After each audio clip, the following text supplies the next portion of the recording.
हमारी cover story का केंद्र है चुनावी हिंदू, क्योंकि दिल्ली विधानसभा चुनाव के रण में यह शब्द जमकर ट्रेंड कर रहा है।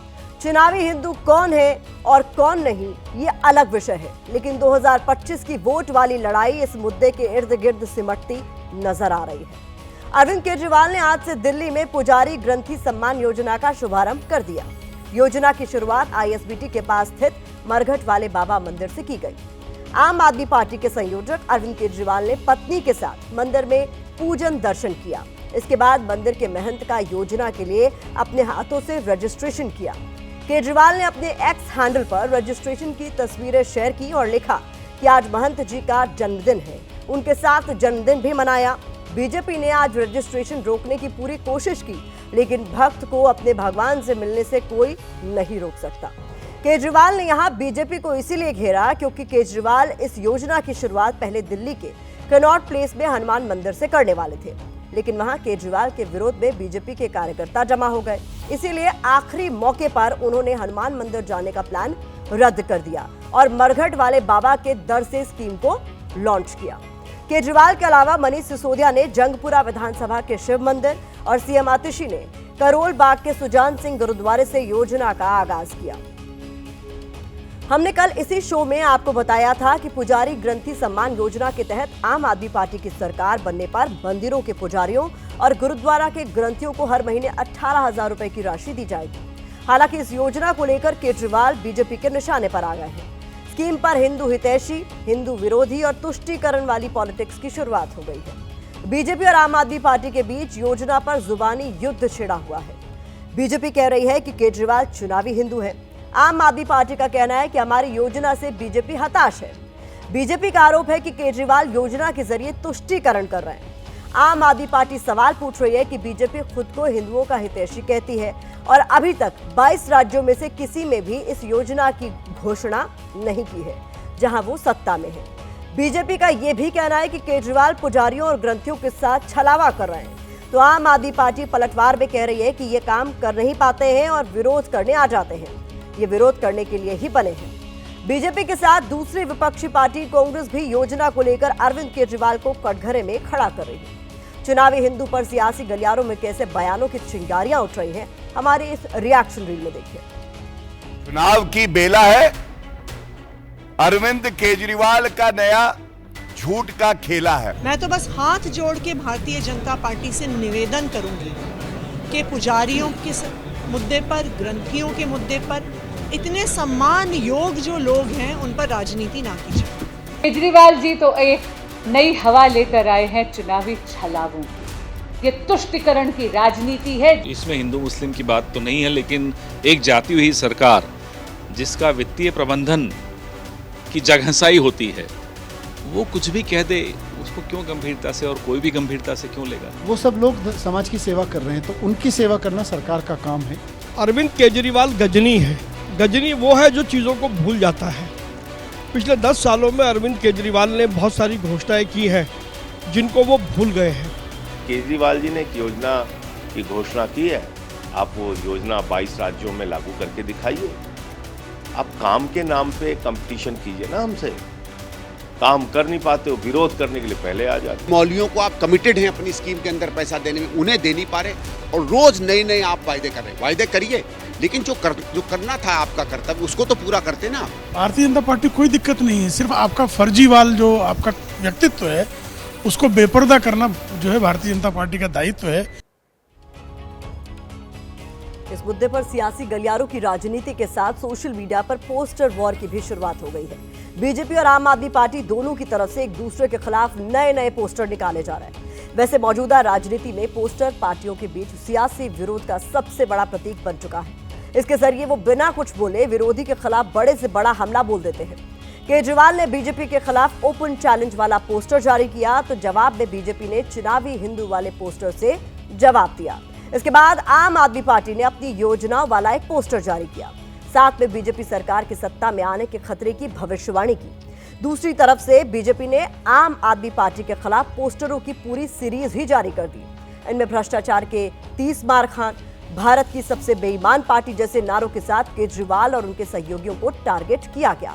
इस बीच आम आदमी पार्टी सरकार की इस योजना ने पुजारियों को भी दो धड़ों में बांट दिया। आज जो पुजारी बीजेपी नेताओं के साथ हनुमान मंदिर पहुंचे वो योजना का विरोध कर रहे थे। दूसरी तरफ जो पुजारी योजना के तहत रजिस्ट्रेशन करवा चुके हैं वो केजरीवाल का धन्यवाद कर रहे हैं। अब सब मंदिरों में इतनी व्यवस्था तो हो नहीं पाती कि वहाँ पे सेवादारों की तनख्वाह हो सके, पुजारियों की तनख्वाह हो सके। तो अगर ये हो पाएगा तो अच्छा, ग्राउंड जीरो पे तो अच्छी योजना है। केवल वो चुनाव उनकी हार रहे हैं, दिल्ली से उनका सफाया हो रहा है, इसलिए चुनावी लॉलीपॉप है और कुछ नहीं है इससे ज्यादा। दिल्ली सरकार सबको ठगने के लिए ये ऐसा जो है ना दिशांत रचा है। उसके पास पैसा नहीं है, खजाने का खाली कर दिया है। कम से कम 18,000 रुपया पर मंथ अगर ये मिल जाए तो हम लोगों को बहुत मदद हो जाएगा। भारतीय जनता पार्टी जो मंदिर प्रकोष्ठ है वो बिल्कुल एकजुट है और हमको इसकी कोई तनख्वाह की आवश्यकता नहीं है। हम लोग संतुष्ट हैं कि जहाँ कुछ नहीं मिल रहा था वहाँ 18,000 देंगे, बस ये बात हुई। उसने ब्राह्मणों को आज तक याद नहीं किया। आज जब इसकी सरकार जा रही है तो इसने ब्राह्मणों को लॉलीपॉप दिया कि इनको 18,000 देंगे, 20,000 देंगे। एक बार फिर लौटकर उसी शब्द पर आते हैं जहां से हमने खबर की शुरुआत की थी, चुनावी हिंदू। बीते कुछ समय से देश की राजनीति में आप ये शब्द कई बार सुनते आए होंगे। अक्सर बीजेपी के नेता अपने विरोधियों, जिनमें राहुल गांधी हो, अखिलेश यादव हो या फिर अरविंद केजरीवाल हो, इनके खिलाफ चुनावी हिंदू होने का नैरेटिव सेट करने की कोशिश करती आई है, क्योंकि बीजेपी खुद को हिंदुओं का सबसे बड़ा झंडा बरदार मानती है, हिंदू प्रतीकों की राजनीति करती है। बीजेपी की तरफ से विरोधियों को चुनावी हिंदू कहने का मतलब क्या है वो समझिए। बीजेपी का आरोप है कि उनके विरोधियों को सिर्फ चुनाव के समय ही हिंदुओं की याद आती है। बीजेपी कहती है कि वो चुनाव के समय सिर्फ हिंदू वोटों के लिए मंदिर मंदिर दर्शन पूजन करते हैं। बीजेपी को अपने विरोधियों की हिंदू आधारित राजनीति में तुष्टीकरण का कार्ड नजर आता है। इसके अलावा एक और बात है जो बीजेपी को परेशान कर रही है, वो है दिल्ली में केजरीवाल के हाथों हिंदू वोट बैंक का खिसकना। बीजेपी को डर है कि हिंदू धर्म की राजनीति में केजरीवाल कहीं उससे आगे ना निकल जाए, क्योंकि बीते कुछ समय से केजरीवाल लगातार हिंदुत्व की पिच पर आगे बढ़ रहे हैं। हमने ऐसे कुछ पुराने उदाहरण और वीडियो निकालकर एक रिपोर्ट तैयार की है। आप ये रिपोर्ट देखिए, इसके बाद विश्लेषण को आगे विस्तार देंगे।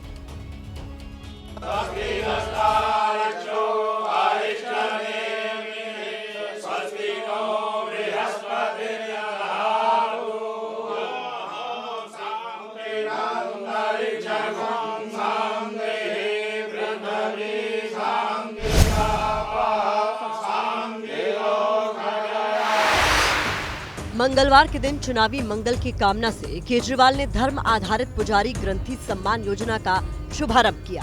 लेकिन हिंदुत्व वाली पॉलिटिक्स आम आदमी पार्टी के लिए नई नहीं है, बल्कि केजरीवाल की तरफ से हिंदू वोट बैंक को साधने के लिए समय समय पर ऐसा दाव चला जाता रहा है।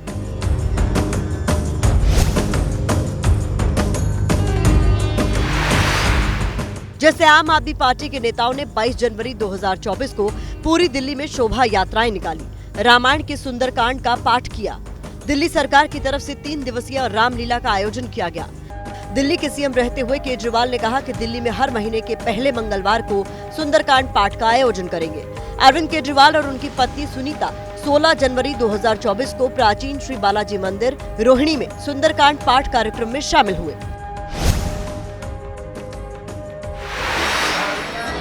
इसके अलावा 10 मई को अंतरिम जमानत मिलने के ठीक एक दिन बाद केजरीवाल मंदिर दर्शन करने गए।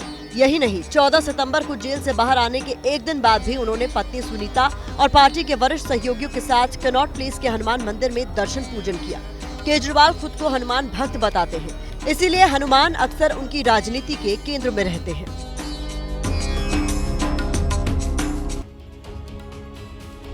केजरीवाल के इसी हिंदुत्व से बीजेपी की बेचैनी बढ़ी हुई है, क्योंकि आम आदमी पार्टी बीजेपी के परंपरागत हिंदू वोट बैंक के भीतर सेंध लगाने में काफी हद तक कामयाब भी रही है। पिछले 2 बार के दिल्ली विधानसभा चुनाव के आंकड़े कुछ यही कहानी बयां कर रहे हैं। 2015 के विधानसभा चुनाव नतीजों पर अगर नजर डालें तो आम आदमी पार्टी ने 51% हिंदू वोट बैंक अपने खाते में क्रेडिट किया, जबकि बीजेपी को सिर्फ 37% हिंदू वोट मिल सके। 2020 के विधानसभा चुनाव में आम आदमी पार्टी को 48% हिंदू वोट मिले, जबकि बीजेपी के खाते में 46% हिंदुओं के वोट गए। हालांकि 2015 से 2020 तक आम आदमी पार्टी के हिंदू वोट बैंक में 3% की कमी जरूर आई, लेकिन तब भी वो बीजेपी से आगे रही। अब आम आदमी पार्टी की इसी बढ़त को और कम करने के लिए बीजेपी जोर आजमाइश में जुटी हुई है। हालांकि अगर चुनावी हिंदू वाली राजनीति को दिल्ली से आगे ले जाएं तो इस पर कांग्रेस का भी जिक्र आता है, क्योंकि 2017 में गुजरात चुनाव के बाद से राहुल गांधी ने मंदिर दर्शन वाली मैराथन दौड़ शुरू की थी। एक के बाद एक उन्होंने मंदिर में दर्शन पूजन किए। इसके बाद यह सिलसिला 2019 के लोकसभा चुनाव में और ज्यादा तेज हुआ। राहुल गांधी ने खुद को शिव भक्त और जनेऊधारी ब्राह्मण तक बताया। तब भी बीजेपी की तरफ से राहुल गांधी को चुनावी हिंदू कहा गया और उनके हिंदुत्व को वोट बैंक की राजनीति से जोड़ा गया। लेकिन क्या इन कोशिशों का फायदा कांग्रेस को चुनावों में मिल सका? अब उसकी फाइल भी आपके लिए खोल देते हैं। हालांकि इस विश्लेषण के लिए जो डेटा हमको मिला है वो अलग अलग जातियों में बटे हिंदुओं का है। जैसे 2019 के लोकसभा चुनाव में बीजेपी को हिंदू उच्च जातियों का 53% वोट मिला, जबकि कांग्रेस को महज 12%। 2024 के लोकसभा चुनाव में इन्हीं जातियों के बीच बीजेपी को 53 और कांग्रेस को 14% वोट मिले, यानी कांग्रेस के वोट बैंक में 2% का इजाफा हुआ। 2019 में हिंदू अपर ओबीसी जातियों की बात करें तो बीजेपी को 41 और कांग्रेस को 15% वोट मिले। 2024 में इन्हीं जातियों के बीच बीजेपी को 39 और कांग्रेस को 20% वोट मिले। यहां भी कांग्रेस ने 5% वोट बढ़ाए। 2019 में ओबीसी की निचली जातियों में बीजेपी को 48 और कांग्रेस को 15% वोट मिले। 2024 में यह आंकड़ा बीजेपी को 49 और कांग्रेस को 18% रहा। इन जातियों के बीच भी कांग्रेस ने 3% वोटों की बढ़त बनाई, यानी चाहे वो आम आदमी पार्टी हो, कांग्रेस हो या बीजेपी, हिंदू वोट बैंक सबकी जरूरत है। इसीलिए जैसे ही हिंदुत्व वाली राजनीति की बात आती है, सभी पार्टियां एक्टिव हो जाती है। धर्म वाली राजनीति के बीच आज एक और बड़ी खबर सामने आई। सीएम आतिशी ने उपराज्यपाल वीके सक्सेना को चिट्ठी लिखी है।